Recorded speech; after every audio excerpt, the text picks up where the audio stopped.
আসসালামু আলাইকুম। সবাই কেমন আছেন? আশা করি আল্লাহর রহমতে আপনারা সবাই ভালো আছেন।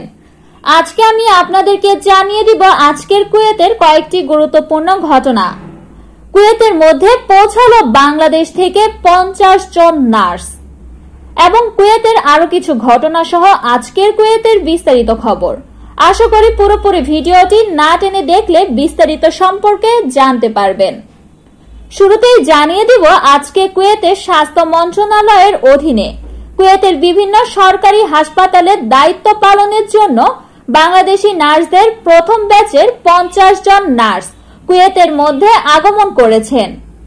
কুয়েতের নিযুক্ত বাংলাদেশের রাষ্ট্রদূত major general Mohammad Ashikuzzaman sir এবং দূতাবাসের অন্যান্য কর্মকর্তা বৃন্দ কুয়েত আন্তর্জাতিক বিমানবন্দরে সদ্য নিয়োগপ্রাপ্ত নার্সদের ফুল দিয়ে স্বাগত জানান এবং কুয়েতের দায়িত্ব পালনের জন্য প্রথম ব্যাচ হিসেবে নির্বাচিত হওয়ায় অভিনন্দন জানান তাদেরকে।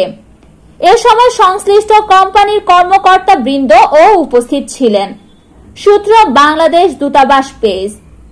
অপরদিকে আমাদের বাংলাদেশের রাষ্ট্রদূত জনাব মোহাম্মদ আশিকুজ্জামান স্যার কুয়েত প্রবাসী ভাই ও বোনদের জন্য কিছু বক্তব্য রেখেছেন।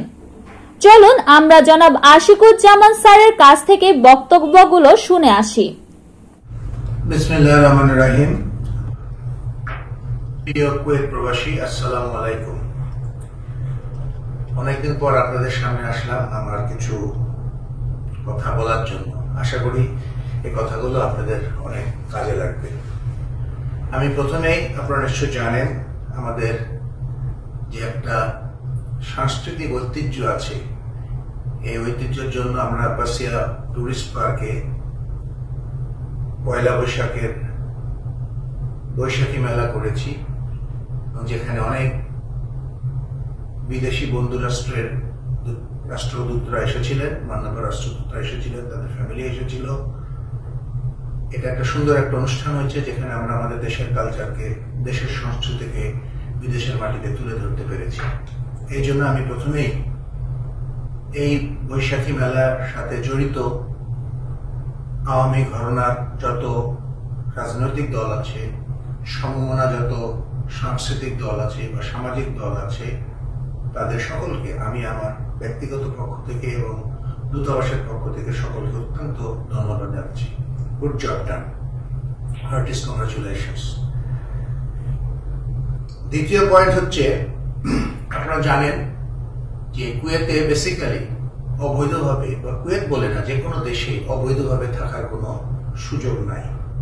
কিন্তু বাস্তবতার নিরিখে আমাদের এখানে অনেকেই অবৈধ লোক আছেন এবং অনেকেই বৈধ হলেও বিভিন্ন সময় বিভিন্ন জায়গায়, অন্যান্য জায়গায় কাজ করে থাকেন। আমি অনুরোধ করব, বর্তমান যে অবস্থা চলছে এই অবস্থার প্রেক্ষিতে আপনারা যে যা কর্মস্থলে, আকামাও যে যে কর্মস্থলে থাকার কথা সেই স্থানে কাজ করে যাবেন। আমাদের কাছে প্রায় একটা কমপ্লেন আসে, আমরা পাই, সেটা হচ্ছে টাকা পয়সা সংক্রান্ত। অর্থাৎ কেউ কাউকে টাকা দিয়েছে তার ভিসা করিয়ে দেওয়ার জন্য, অথবা অন্য কোনো কাজের জন্য টাকা দিয়েছে। এই ভিসা করিয়ে দেওয়ার জন্য টাকা দেয়া আর টাকা নেয়া দুটাই অবৈধ। পক্ষান্তরে আসলে দুজনাই দোষী। এই জন্য এই ধরনের সমস্যাগুলো সমাধান করা আমাদের পক্ষে খুবই ডিফিকাল্ট একটা ব্যাপার। তাই আমি অনুরোধ করব, এই সমস্ত টাকা পয়সা লেনদেন থেকে বিরত থাকবেন এবং যারা আপনারা করবেন তারা নিজ দায়িত্বে করবেন এবং এটার যখনই কাউকে টাকা দিবেন সেটার একটা প্রমাণ রাখবেন, যেন ভবিষ্যতে আপনি সেটা তার কাছ থেকে আদায় করার চেষ্টা থাকেন। কিন্তু দূতাবাসের পক্ষ থেকে এই ধরনের কোনো কাজে, কোনো বিপদে পড়লে তাকে সাহায্য করা নিয়ম অনুযায়ী আমাদের পক্ষে খুব দুষ্কর হয়ে যায়। আমি অনুরোধ করব, আপনারা এই ধরনের প্র্যাকটিস করা থেকে বিরত থাকবেন। আপনারা জানেন, আজকে প্রায় 7 মাস হতে চলল আমরা পাসপোর্ট রিলেটেড কিছু কনসুলার সার্ভিস, আমাদের যে আউটসোর্সিং কোম্পানি আছে সেটা হ্যাপি সেন্টারের মাধ্যমে আমরা পরিচালনা করে আসছি। আমরা প্রথম থেকেই এটা যেন সুন্দরভাবে, সুষ্ঠুভাবে চলে সে ব্যাপারে অত্যন্ত সজাগ এবং আমার ধারণা মতে অনেক কিছুই ভালো চলছে, তবে কোনো কিছুই 100% সঠিক চলা সম্ভব না, কিন্তু তার মানে না যে আমরা বসে আছি। এটা যেন আমরা সবসময় সেবাটাকে আরো কত ভালো করতে পারি, আরো কত নির্ঝঞ্ঝাট করতে পারি, সেই জন্য আমাদের সবসময় চেষ্টা বলবৎ আছে। আপনারা জেনে খুশি হবেন, আমার সামনে যে কম্পিউটার দেখতে পাচ্ছেন, এই কম্পিউটারে কিন্তু আমি সিসিটিভির মাধ্যমে আমি প্রত্যেকটা সেন্টারের ছবি দেখতে পাই। সো আপনাদের কাছে অনুরোধ, ওখানে যে কাজটা হয় ওখানে শুধুমাত্র যে সকল পাসপোর্টে কোন রকম পরিবর্তন নাই, অর্থাৎ শুধু রিনিউয়াল অফ পাসপোর্ট হবে, সেই ধরনের পাসপোর্ট সেবা এবং পাসপোর্টের যদি ম্যানুয়াল এক্সটেনশন করতে হয় সেই ধরনের সেবা, এই দুটো সেবায় শুধু দেওয়া হয়ে থাকে। বাকি যদি কারো তথ্য পরিবর্তন অথবা কোনো ছবি পরিবর্তন করতে হয় তবে তাকে এম্বাসিতে আসতে হবে। এই জিনিসটা আপনাদেরও জানা প্রয়োজন। আপনারা যদি না জানেন ঠিক মতো, তাহলে দেখা যাবে যে আপনি হয়তো এক জায়গা থেকে আরেক জায়গায় ঘোরাফেরা করছেন। তাদেরও যেরকম একটা দায়িত্ব আছে আপনাকে সঠিক তথ্য দেওয়া, একইভাবে আপনারও ব্যক্তিগতভাবে দায়িত্ব হচ্ছে সঠিক তথ্য জেনে তারপরে দেন। আমাদের একটা হটলাইন আছে, যদি আপনার কোনো সন্দেহ থাকে যে আমি এরকম একটা সমস্যায় পড়েছি, কোথায় যাব, অবশ্যই আপনি সেখানে ফোন করে সেটা জেনে নিতে পারেন। তবে এটা ঠিক, এটার পাশাপাশি আমার কাছে প্রায় রিপোর্ট আসে যে এখানে অনেকেই কিছু লোক আমাদের আছে যারা নানা রকম ভ্রান্ত ধারণা দিয়ে, ভুল তথ্য দিয়ে হয়তো আপনাদের কাছে কিছু পয়সা ইনকাম করার চেষ্টা করে, যে কাজ করে দিবে বলে। ওখানে স্ট্রিক্ট ইনস্ট্রাকশন দেওয়া আছে, ব্যক্তিগতভাবে হাজির থাকা ছাড়া কারো কোনো পাসপোর্টের অ্যাপ্লিকেশন গ্রহণ করা হবে না। তাই আমি অনুরোধ করছি, আপনাদেরও সহযোগিতা আমার দরকার, আমাদের দরকার, এবং এই হ্যাপি সেন্টারের কার্যক্রম আরো সুন্দর যেন করতে পারি সেই জন্য আমাদের চেষ্টা বলবৎ আছে এবং সার্বক্ষণিক আমরা তাদের সাথে এই যোগাযোগ রক্ষা করে যাচ্ছি। আমি এখন একটা অত্যন্ত গুরুত্বপূর্ণ কথা বলবো। আপনারা জানেন, রাশিয়া এবং ইউক্রেনের যুদ্ধের কারণে পৃথিবীর বিভিন্ন দেশে দ্রব্যমূল্যের দাম বেড়ে গেছে, জিনিসপত্রের কমতি শুরু হয়েছে, আমদানি রপ্তানি কমে গেছে। এর প্রভাব বাংলাদেশেও পড়েছে। বাংলাদেশে পরে তার দাম বেড়ে গেছে, টাকার মূল্যায়ন কমে গেছে, বাংলাদেশ ব্যাংকে যে রিজার্ভ আছে, রিজার্ভের পরিমাণ কমছে। এটাতে আতঙ্কিত হওয়ার কিছু নাই। আপনারা রেমিটেন্স যোদ্ধা, আপনাদের এখানে বিশাল কন্ট্রিবিউশন আছে। বাংলাদেশ সরকার সবসময় আপনাদের কন্ট্রিবিউশনের কথা অত্যন্ত শ্রদ্ধা করে স্মরণ করে, কারণ আমাদের যে এক্সপোর্টে ইম্পোর্টে যে ঘাটতিটুকু আছে, যে অতিরিক্ত অর্থের প্রয়োজন হয়, তা সাধারণত বাংলাদেশ সরকার রেমিটেন্সে বা বৈদেশিক মুদ্রা যে রিজার্ভ আছে, যার বড় একটা অংশ আপনারা কন্ট্রিবিউট করে থাকেন, তাদের মাধ্যমে। আপনারা সব দেশের অবস্থায় জানেন, আতঙ্কিত হওয়ার কিছু নাই। তবে আমি অনুরোধ করব, আপনারা বৈধভাবে রেমিটেন্স পাঠান। অবৈধভাবে রেমিটেন্স পাঠালে, অন্য কোনো পথে হুন্ডির মাধ্যমে রেমিটেন্স পাঠালে প্রকৃতপক্ষে আপনার টাকাটা কিন্তু অবৈধ হয়ে যায় দেশে। তাই আমি বারবার অনুরোধ করব, দেশের স্বার্থে আপনারা সবসময় কাজ করে গেছেন। করোনা যখন মহামারী চলছিল, খুবই খারাপ অবস্থা ছিল, তখনও আপনারা অনেক রেমিটেন্স পাঠিয়েছেন, যে আমাদের অর্থনীতিকে সমৃদ্ধ করেছে। তাই আমি অনুরোধ করব, বর্তমান বাস্তবতার প্রেক্ষিতে সারা বিশ্ব জুড়ে যে মন্দাভাব চলছে, সেটা বাংলাদেশে যতটুকু ইফেক্ট করছে, সেই ইফেক্টকে দূর করার জন্য আপনাদের সহযোগিতা আমরা একান্তভাবে কামনা করছি। আমি অনুরোধ করব, যে যেখানে আছেন, যেভাবে দেশে টাকা পাঠাচ্ছেন, যতটুকুই টাকা পাঠাচ্ছেন সেটা বৈধ পথে পাঠান। সেখানে সরকারের একটা প্রণোদনা আছে, আপনি যে টাকা পাঠাচ্ছেন তার উপরে কিন্তু 2.5% প্রণোদনা দেওয়া হচ্ছে। সো আমি মনে করি এটা আমাদের একটা নৈতিক দায়িত্ব, জাতীয় দায়িত্ব। বাংলাদেশি হিসাবে এটা আমাদের একজন কর্তব্য, দেশপ্রেমিক হিসাবে, দেশপ্রেমিক প্রবাসী হিসাবে আমাদের একটা কর্তব্য। তাই আমি বারবার অনুরোধ করছি, আপনারা বৈধ পথে দেশে রেমিটেন্স পাঠান। আপনারা জানেন যে এখন এনআইডি, ন্যাশনাল আইডেন্টিফিকেশন কার্ড, যেটা আমাদের আছে, জাতীয় পরিচয়পত্র, এটা অত্যন্ত গুরুত্বপূর্ণ একটা ডকুমেন্ট। আপনারা যারা এখানে আছেন, ভবিষ্যতে দেখবেন যখন ই পাসপোর্ট শুরু হবে, বা এখনো যারা ওয়েজনার গ্রহণ করতে যাচ্ছেন, তাদের জন্য কিন্তু এনআইডি থাকা বাধ্যতামূলক। অতএব আমরা এর মধ্যেও আমাদের যে এনআইডি ডিপার্টমেন্ট আছে বাংলাদেশে তাদেরকে যোগাযোগ করা হয়েছে। আমি কয়েকদিন আগেও যোগাযোগ করেছি, নিজে ব্যক্তিগতভাবে ডিজি মহোদয়ের সাথে কথা বলেছি। তারা বর্তমানে মনে হয় সৌদি আরবে এনআইডি কার্যক্রম পরিচালনা করছে। আশা করছি অদূর ভবিষ্যতে কুয়েতেও টিম পাঠিয়ে তারা এখানে এনআইডি করার ব্যবস্থা করবে। একই সাথে আমি অনুরোধ করব, যারা আপনারা ছুটিতে যাচ্ছেন, ছুটিতে গিয়ে যদি সম্ভব হয় তাহলে আপনি এনআইডির কার্যক্রম সম্পন্ন করে আসবেন, যেটা আপনার কাজকে অনেক বেশি সহজ করবে। আপনাদের অনেকেরই একটা দাবি আছে 10 বছরের পাসপোর্ট পাওয়ার জন্য। আপনাদের সাথে আমি সম্পূর্ণ একমত, কিন্তু বাস্তবতা হচ্ছে বর্তমানে যে আমাদের এমআরপি আছে, এখন পর্যন্ত সরকারি যে আদেশ আছে সেই আদেশ অনুযায়ী এমআরপি কখনোই 10 বছর হবে না। ই পাসপোর্ট যখন চালু হবে তখন সেটা 10 বছর অথবা 5 বছর, 2 মেয়াদেই আপনি করতে পারবেন। কিন্তু এখানেও একটা ব্যাপার আছে, ই পাসপোর্ট করতে গেলে কিন্তু আপনার এনআইডির প্রয়োজন হবে। সো এজন্য ই পাসপোর্ট চালু হলেও এটার পাশাপাশি কিছু সময়ের জন্য এমআরপিও চালু থাকবে। এই জন্য ভবিষ্যতের কথা চিন্তা করে যে কোনো, ইভেন দেশেও যদি যে কোনো জমি জমা সংক্রান্ত, যে কোনো দলিল দস্তাবেজ সংক্রান্ত আপনার এনআইডির প্রয়োজন পড়বে, ব্যক্তিগত উদ্যোগ এটা করার চেষ্টা করেন। ইনশাআল্লাহ অদূর ভবিষ্যতে আমাদের এখানে হলে তখন এখান থেকেও এনআইডি করা যাবে, আমি আশা করি।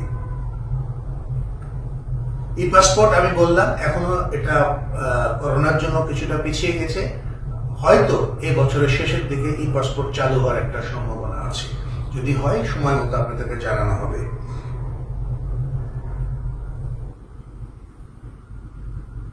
বার্থ সার্টিফিকেট, জন্ম নিবন্ধন সার্টিফিকেট, যেটা আপনারা জেনে খুশি হবেন যে এটা আমরা এখন এমবাসি থেকে এই সেবাটা দিতে পারবো। আপনাদের যদি কারো বার্থ সার্টিফিকেট লাগে তবে আমাদের যে নিয়ম কানুন আছে সেই নিয়ম কানুন মেনে আপনারা এমবাসিতে এই আবেদনটা করতে পারবেন এবং এমবাসি থেকে এই জিনিসটা কালেক্ট করতে পারবেন। তো এটা একটা ভালো, অনেকদিন ধরেই সফটওয়্যার রিলেটেড প্রবলেমের জন্য বার্থ সার্টিফিকেট আমরা এখান থেকে দিতে পারছিলাম না, এখন এটা চালু আছে। আপনি নিজে জানলেন এবং আপনার বন্ধু বান্ধবকেও জানানোর ব্যবস্থা করেন।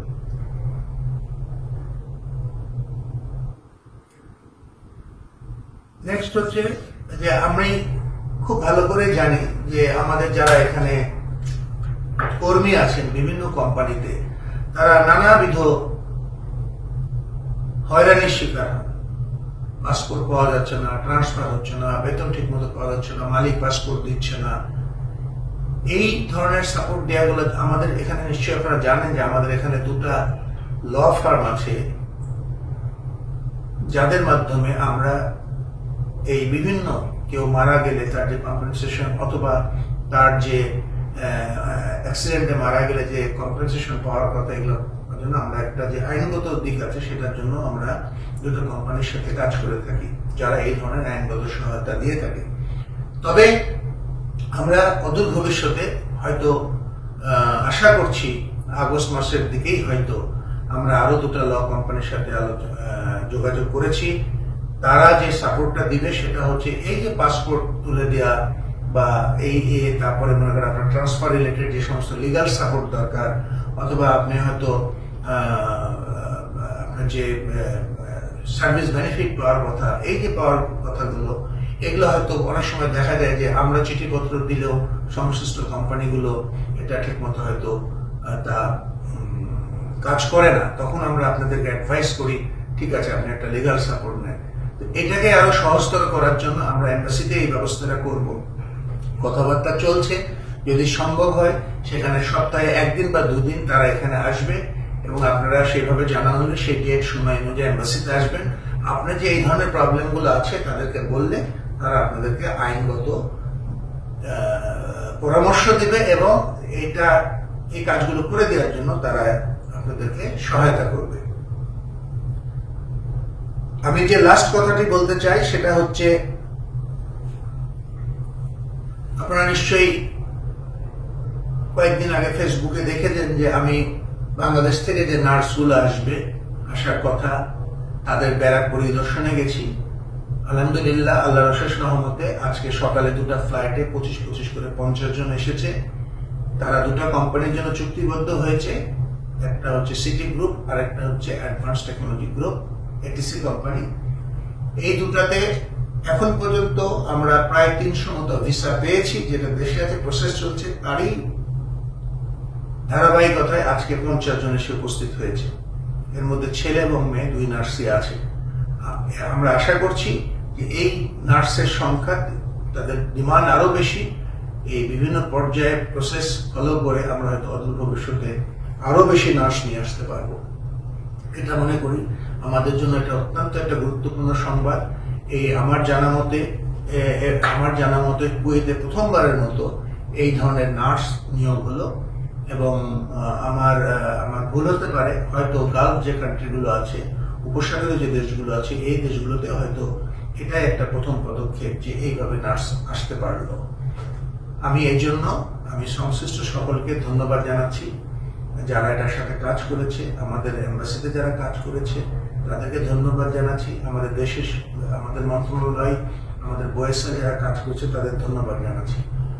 আমি আশা করছি এবং আমি আমাদের যারা নার্স এসেছেন তাদেরকে রিকোয়েস্ট করব, এবং যারা আমি তাদের সাথে পরশুদিন তাদের সাথে সেন্ট্রালি কথা বলবো এবং অনুরোধ করব তারা যেন তাদের পেশাদারিত্বের মাধ্যমে তারা যে একজন ভালো নার্স এটা যেন প্রমাণ করতে পারে। এটা যদি তারা করতে পারে, সকলের যদি সেই কনফিডেন্সটা তারা গ্রো করতে পারে নিজের কাজের মাধ্যমে, আমি মনে করি অদূর ভবিষ্যতে হয়তো নার্সের মতো দক্ষ কর্মী নিয়োগের পাশাপাশি হয়তো অন্যান্য ক্ষেত্রেও এটার একটা সম্ভাবনার সৃষ্টি হবে। এই জন্য আমি আমার প্রবাসী ভাইদের অনুরোধ করছি, আপনারা তাদের প্রতি সহানুভূতির দৃষ্টিতে দেখবেন, এমন কিছু করবেন না যাতে করে আমাদের এই সম্ভাবনার খাতটা নষ্ট না হয়ে যায়। এই জন্য আমি আপনাদের সকলের সহযোগিতা চাচ্ছি। আমার আর বিশেষ কিছু বলার নাই। আমি বারবার আপনাদের বলি যে আপনাদের যে কোনো সমস্যার জন্য আমি বিভিন্ন জায়গায় যাই, বিভিন্ন জায়গায় ঘুরি। যেখানে ঘুরতে গেলে অনেক সময় অনেক বাংলাদেশিদের সাথে আমার দেখা সাক্ষাৎ হয়, তাদের অনেক সমস্যার কথা শুনি।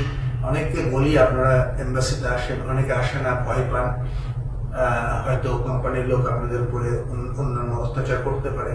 তারপর আমি বলবো আপনারা সাহস করে আসুন, আমরা সবসময় চেষ্টা করি আপনাদের সহায়তা করার জন্য। আপনারা সবাই ভালো থাকুন, দোয়া করুন যেন আমরা আপনাদের সেবা ঠিক মতো দিতে পারি। আল্লাহ আমাদের সকলকে মঙ্গল করুন। আল্লাহ হাফেজ, আসসালামু আলাইকুম। এখন জানিয়ে দিব আজকের কুয়েতের সর্বোচ্চ এক্সচেঞ্জ রেট। আজকে বাংলাদেশের প্রতি হাজারে 3 দিনার 257 পয়সা করে এবং 1 দিনারে 360 টাকা 3 পয়সা করে। এখন জানিয়ে দিব আজকের কুয়েতের সর্বোচ্চ স্বর্ণের রেট। আজকে কুয়েতের মধ্যে 24 ক্যারেট 1 গ্রাম স্বর্ণের মূল্য 18 দিনার 180 পয়সা করে এবং 22 ক্যারেট 1 গ্রাম স্বর্ণের মূল্য 16 দিনার 690 পয়সা করে। এই ছিল আজকের কুয়েতের সর্বশেষ নিউজগুলো। এতক্ষণ যারা পুরো ভিডিওটি না টেনে দেখেছেন আপনাদের সকলকে জানাচ্ছি আন্তরিক ভালোবাসা। যারা আমাদের চ্যানেলটি সাবস্ক্রাইব করে আমাদের পাশে রয়েছেন আপনাদেরকে জানাচ্ছি অসংখ্য ধন্যবাদ। আর যারা এখনো আমাদের চ্যানেলটি সাবস্ক্রাইব করেননি এবং আমাদের চ্যানেলের মধ্যে নতুন, আপনারা আমাদের চ্যানেলটি সাবস্ক্রাইব করে রাখবেন এবং বেল আইকনটি ক্লিক করে রাখবেন যাতে সর্বপ্রথম নিউজ আপনি পেতে পারেন। সকলের সুস্থতা কামনা করে আজকের মতো এখানে বিদায় নিচ্ছি। আল্লাহ হাফেজ।